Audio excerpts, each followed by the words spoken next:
तर बीडच्या अंबाजोगाईत वकील संघाच्या वतीनं निवेदन देण्यात आलेलं आहे। दिल्लीतील जंतर मंतरवरील हल्ल्याच्या निषेधार्थ वकील संघाच्या वतीनं लॉंग मार्च करण्यात आलाय।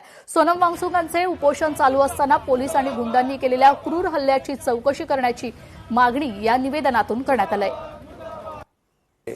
देशामधले तरुण आणि विद्यार्थी आपल्या देशाचं शिक्षण व्यवस्था वाचली पाहिजे, शिक्षण हा आमचा अधिकार आहे, या मागण्याला घेऊन जर मागच्या महिनाभरापासून जर लढत असतील आणि त्यांच्या लढण्याची दखल या ठिकाणचं लोकशाही पद्धतीने निवडून आलेलं सरकार जर घेत नसेल आणि लोकशाही आणि संविधानामध्ये जर सरकार दखल घेतल्यानंतर सुप्रीम कोर्टाने घेणं अपेक्षित असताना सुप्रीम कोर्ट सुद्धा जर या आंदोलनाची टेहाळणी करत असेल, हेटाळणी करत असेल, तर या सगळ्या पार्श्वभूमीवरती आमची जबाबदारी लागते की या संविधानिक पद्धतीने लढणाऱ्या मुला-मुलींच्या सोबत उभा राहणं। लोकशाही मराठी ऐका, पहा, जागरूक रहा।